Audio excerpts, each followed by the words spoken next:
This video covers TopoJSON. The structure of this video is as follows. What is topology? What is TopoJSON? TopoJSON installation, GeoJSON to TopoJSON conversion, graphing TopoJSON, and the summary.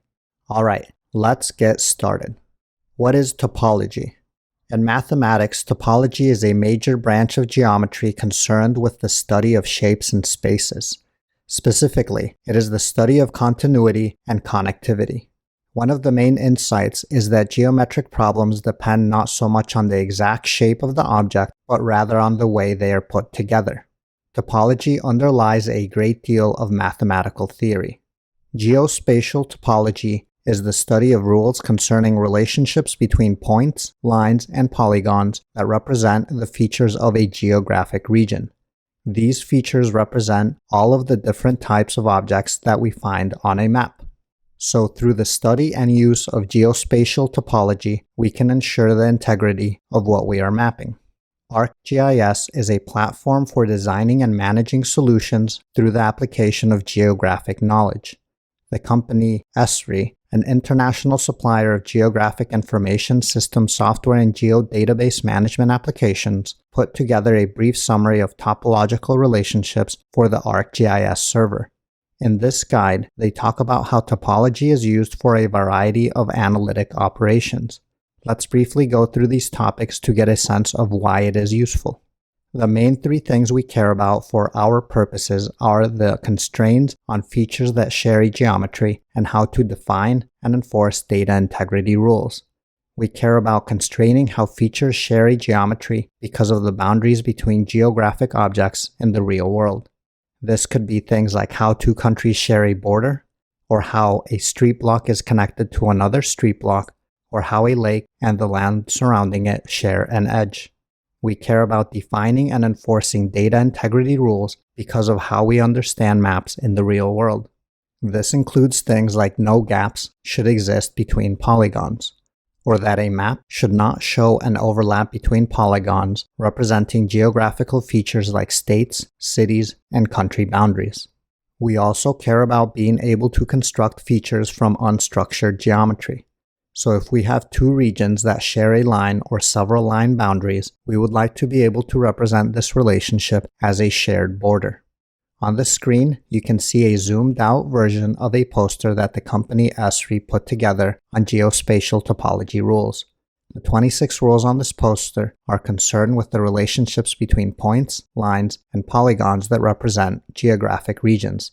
If you have time, it is well worth taking a look at the poster at the URL. Let's next talk about TopoJSON and how it fits into the world of geospatial technology. What is TopoJSON?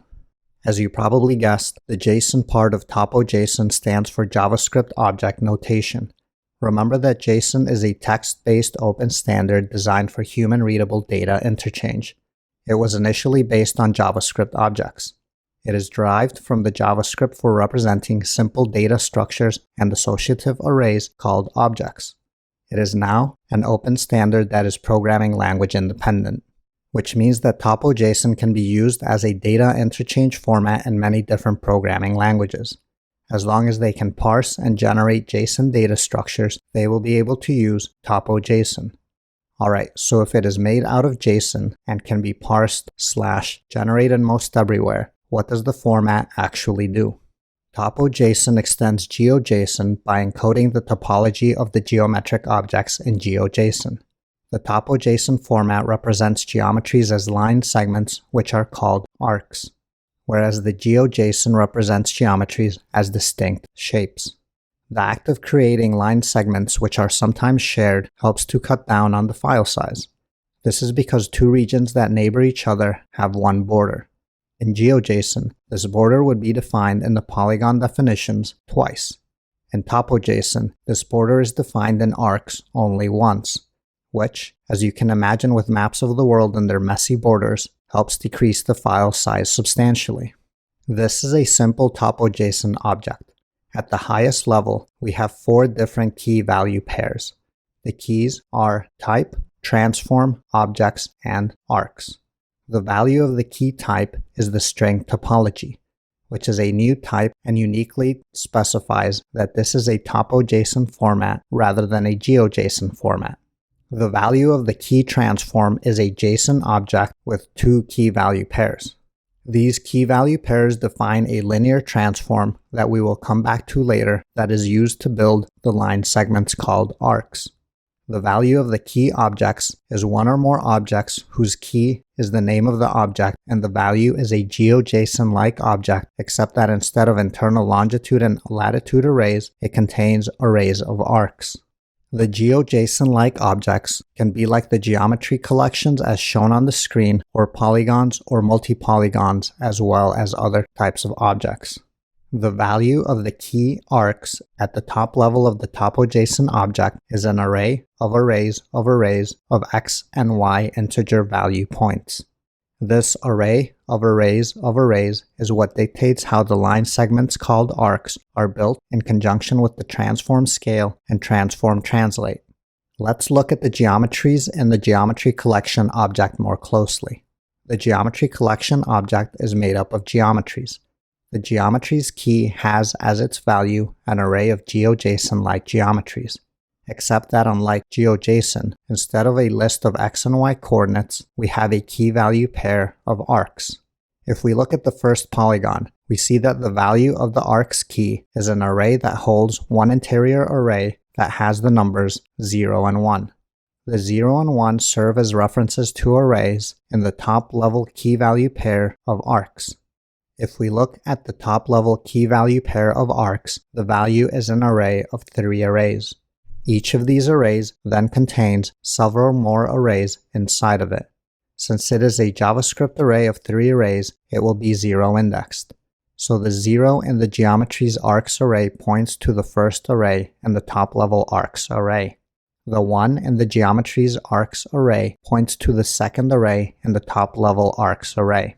The 2 in the geometries arcs array points to the third array in the top level arcs array. We will come back later to what the negative numbers mean in the arcs array inside of the geometries arrays. If we just focus on these parts of the TopoJSON object, we can chat about what they actually mean.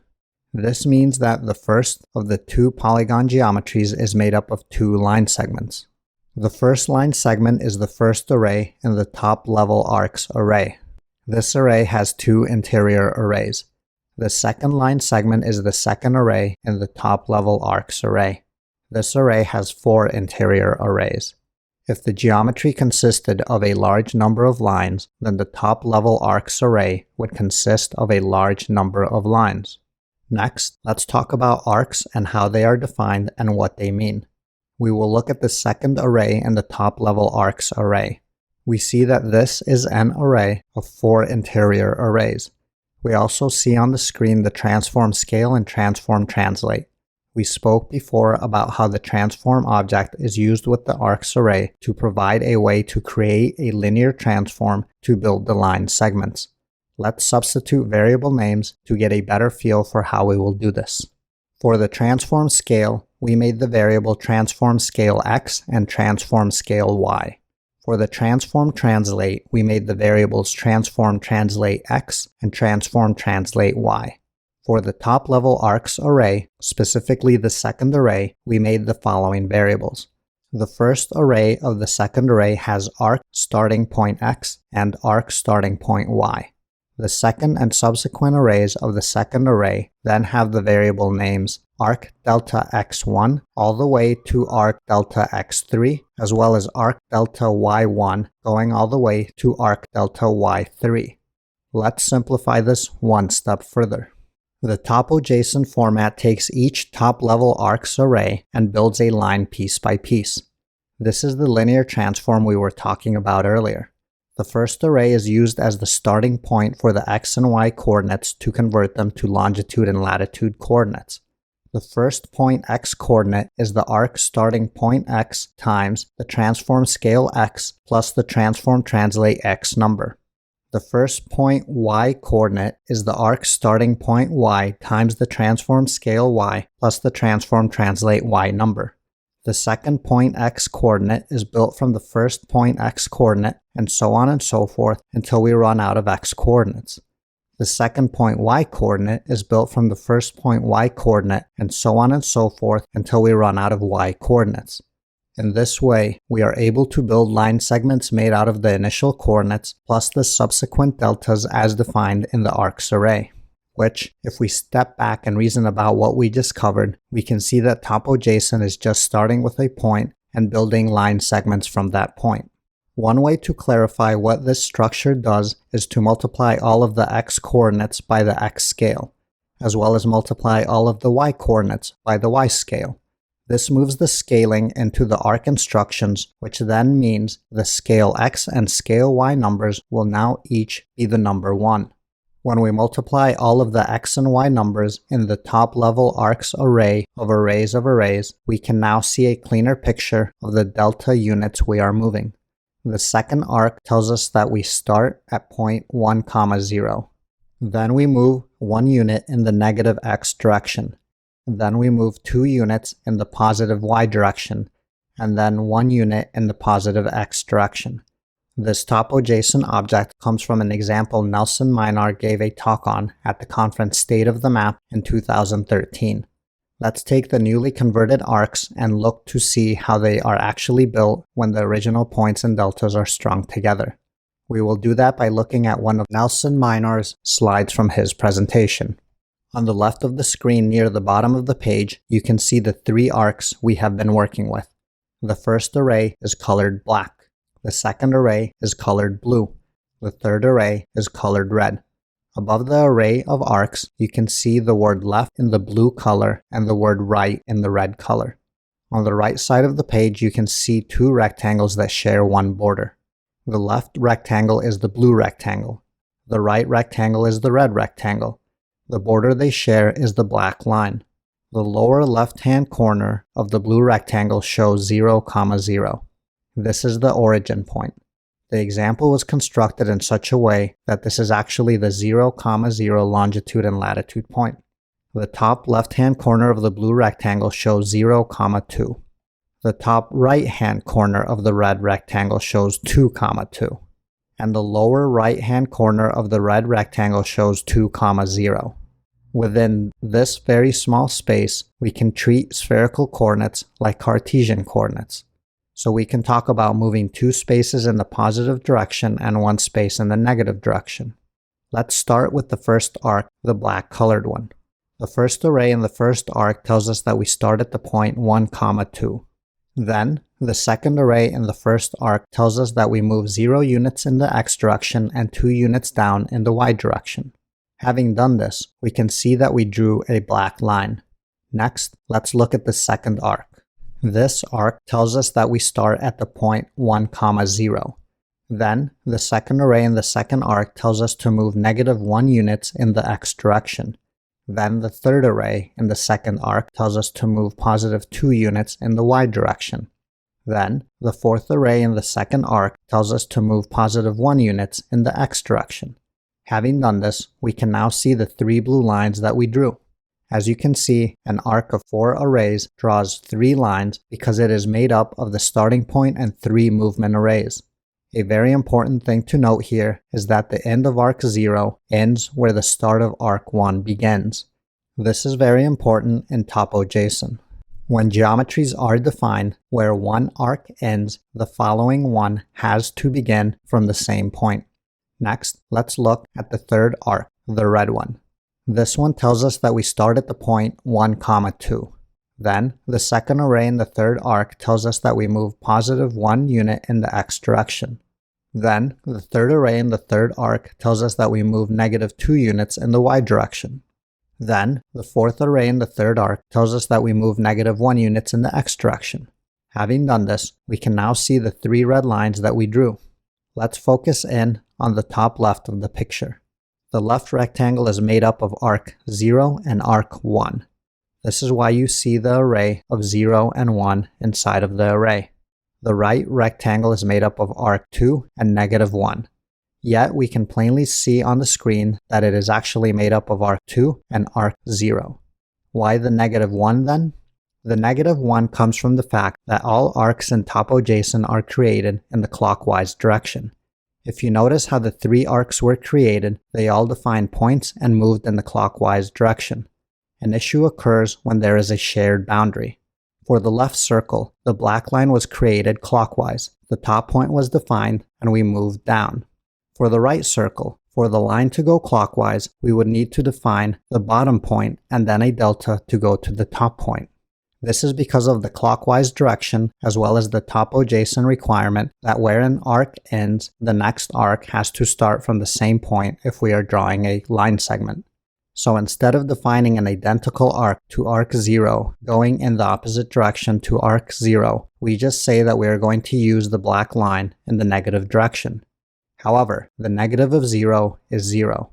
So we say the negative complement of 0 is negative 1. The negative complement of 1 is negative 2.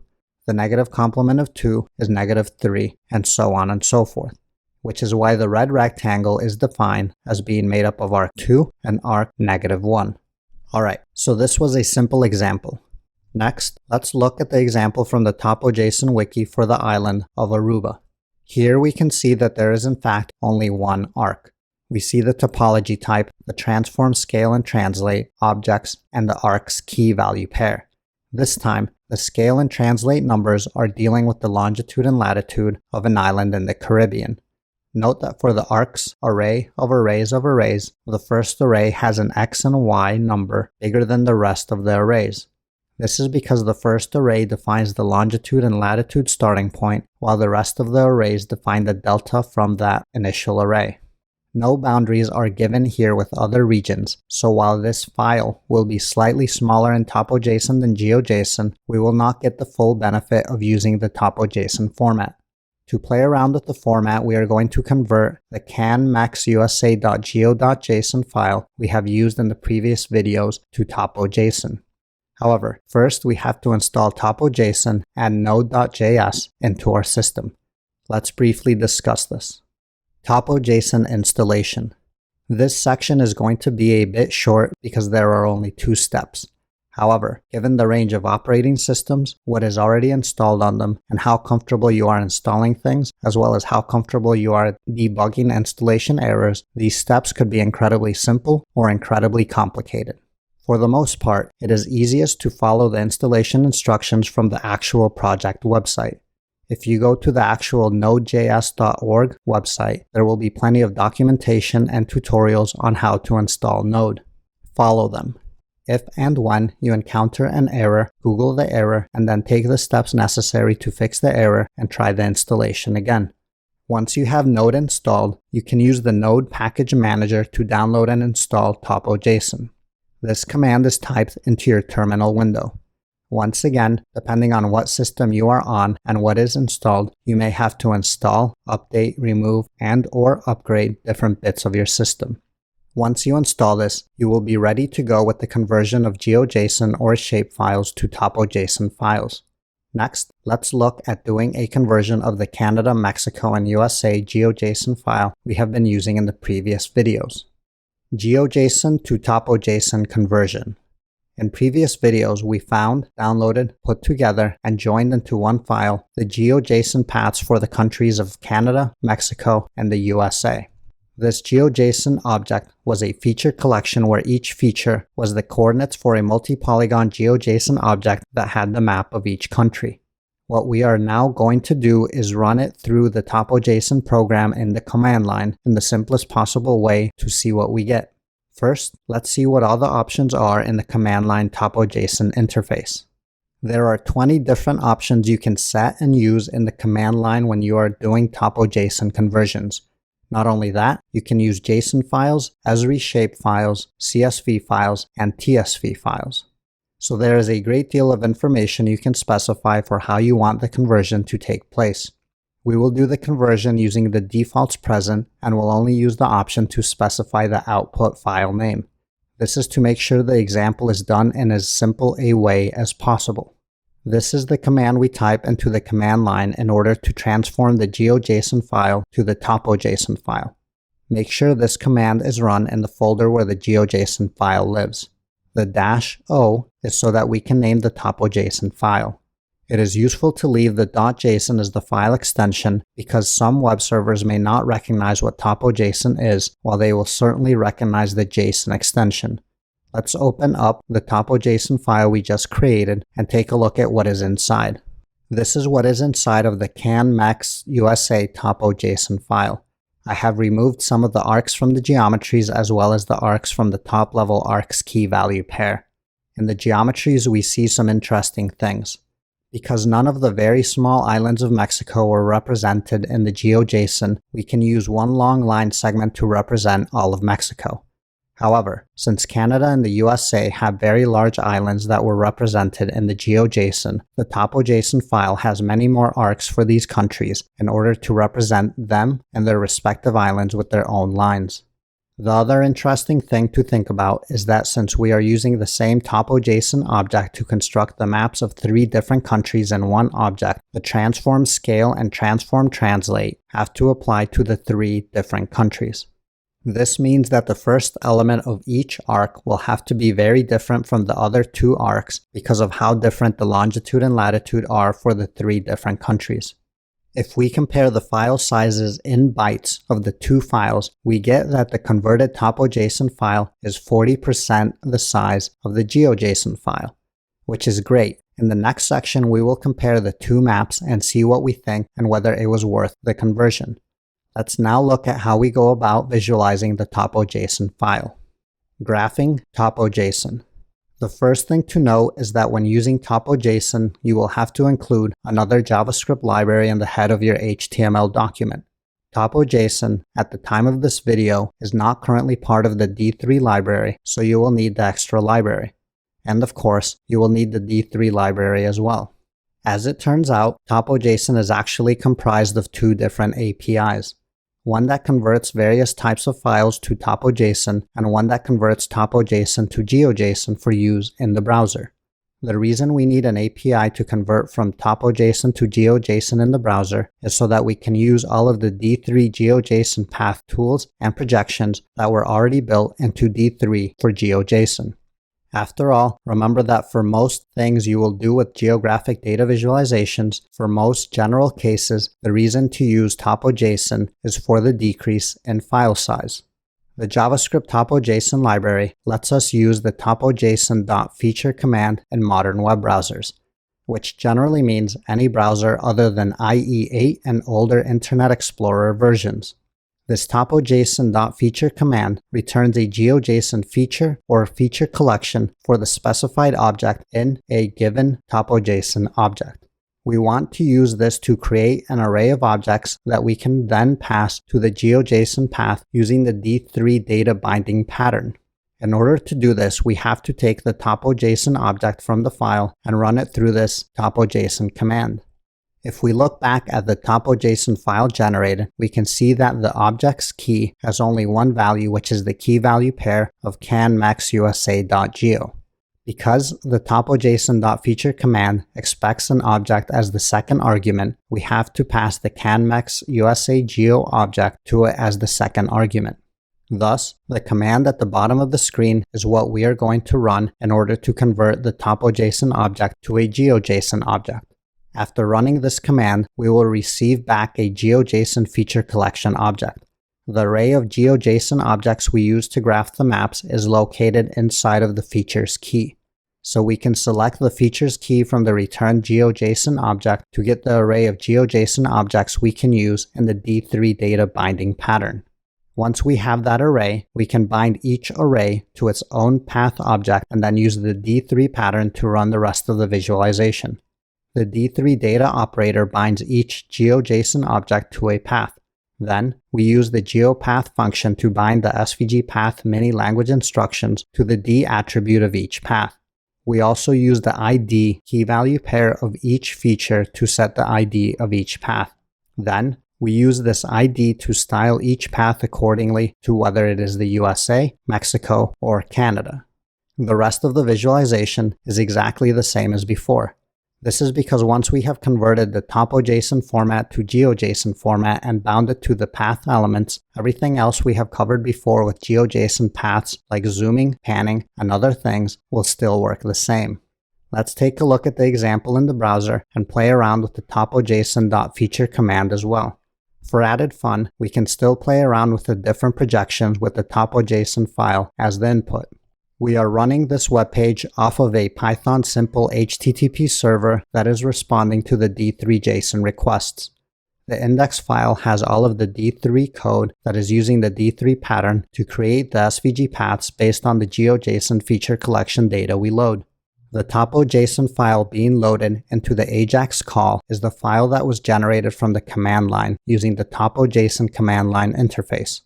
The GeoJSON file that was converted is a feature collection GeoJSON object that was put together from 3 different GeoJSON feature objects. Each of these 3 GeoJSON feature objects was found on GitHub. The GeoJSON feature collection objects represent the 3 countries of Mexico, Canada, and the USA. To start off, I have preloaded the D3.js map projection of the TopoJSON file in one tab on the screen, and in another tab, I have preloaded the D3.js map projection of the GeoJSON file. For each country and each file type, I have set the same scale and transform for the paths so that they are identically placed and zoomed. The GeoJSON file has the dots for the capital cities of each country, while the TopoJSON file does not. Let's switch back and forth a few times to check to see if we can see any differences between the 2 map projections.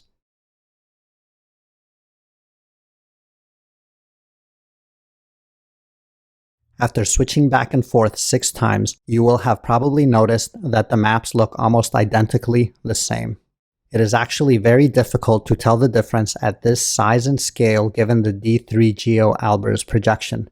What is amazing about this is that the TopoJSON file size is 40% of the GeoJSON file size. Alright, now that we have seen that there is almost no loss in what the map visually looks like even though it is a smaller file size, we will concentrate on the TopoJSON file tab for the rest of the video. Let's go through the various projections and zoom and pan to make sure that the functionality still works.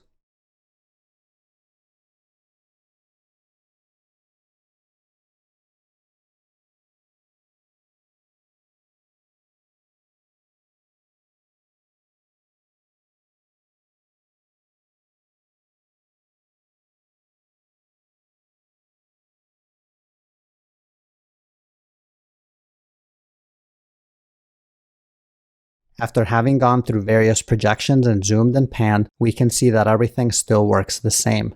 This is as expected because the TopoJSON client API changed the TopoJSON object to a GeoJSON object we could use. So by the time the data is bound to the paths, we are in GeoJSON territory. So all of the code we have written for the zooming, panning, and projection of the paths of the countries still works. Let's finish up by exploring the TopoJSON.features command to better understand it. First, we open up the JavaScript console section of the Chrome Developer Tools. The first thing we look at is the AJAX data being loaded in the D3.json type-specific XHR call. Note that this variable is available because I made it a global variable inside of the D3.json call. Do not do this in production because you could be inadvertently overriding some other variable without knowing.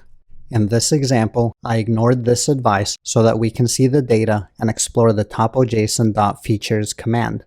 When we open the object, you can see the 4 key value pairs. We have the args key, the objects key, the transform key, and the type key. Let's open the objects key.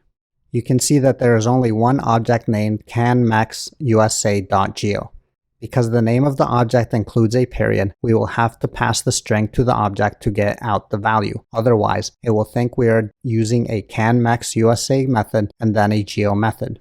Let's click on the canmexusa.geo object. Here we can see the geometries key value pair as well as the type key value pair. Let's next open up the geometries key to look at the array, which is its value. Here we can see 3 objects. These objects will be the ones representing each of the 3 countries we want to graph. Let's next open up each of these 3 objects. We can see that we have the ID telling us the abbreviation of the name of the country for each object as well as the args. These args are references to the top-level args key value pair array of args. What we would like to do is to have each of these objects be converted to the GeoJSON format so that we can pass this array to the D3 data operator. Remembering the TopoJSON.features command, let's run this through it. Again, we use the string canmaxusa.geo to get the object's key value pair because there is a period in the string. What this returns is a GeoJSON feature collection object. Let's click into it. We can see the key value pair declaring it is a feature collection object, which means it is a GeoJSON object now. Next, let's click into the features key. We can see an array of 3 objects. This is what we will want to pass to the D3 data operator. That way, we can use the D3 pattern to bind each of these objects to an SVG path element. Let's click into the first object with an index of 0. We can see that it looks just like we would expect a GeoJSON feature object to look like. It has the geometry key, the ID key, the properties key, and the type key. Let's click into the geometry key to look at the object value. We can see that it is a GeoJSON multi-polygon object with a coordinates key that has an array of 10 objects. Let's click into the coordinates key and keep clicking into the first array until we get to actual numbers. When we finally arrive to numbers, we can see that it looks exactly like longitude and latitude coordinate points. Let's click into the next array while we are all the way down here. We can see that unlike the TopoJSON format where the first array was the coordinates and the rest of the arrays were deltas, here in GeoJSON, each array is an array of longitude and latitude coordinates. Alright, let's close this object up and move forward. Next, because we know the D3 operator needs an array of objects to be passed to it, let's get the features key from the top level object. This now gives us an array of GeoJSON feature objects which we can bind to SVG path variables. Then we can pass the bound data to the geopath function with a projection set in order to have it generate the SVG path mini-language instructions. In order to test that the geopath function will generate the SVG path mini-language instructions, let's use the first element of this array to pass it to the D3 geopath function. Note that we use the D3 GeoAlbers USA projection so that we do not have to set a projection in this example. When we run this command, our screen gets flooded with SVG path mini-language instructions, which means that when we run the code, we will be able to bind the GeoJSON features to the paths and then use the D3 geopath functionality to generate the SVG path mini-language instructions. Let's close the JavaScript console and look at the map again. And with that, we have covered the basics of the TopoJSON geographic data format and what the topology part of the name means and refers to, as well as why we would want to use it. We then covered what TopoJSON is and how it differs from GeoJSON. We then covered the installation process and how to do a simple GeoJSON to TopoJSON conversion with the command line tools. Then we covered the client-side TopoJSON API that allows us to convert the TopoJSON format to GeoJSON format so that we can then graph the GeoJSON objects using D3. And finally, we did a brief exploration in the JavaScript console to see how it all worked, as well as did a visual map comparison of the maps generated from the same data with GeoJSON and TopoJSON formats. The summary. This video covered what is topology, what is TopoJSON, TopoJSON installation, GeoJSON to TopoJSON conversion, graphing TopoJSON, and the summary.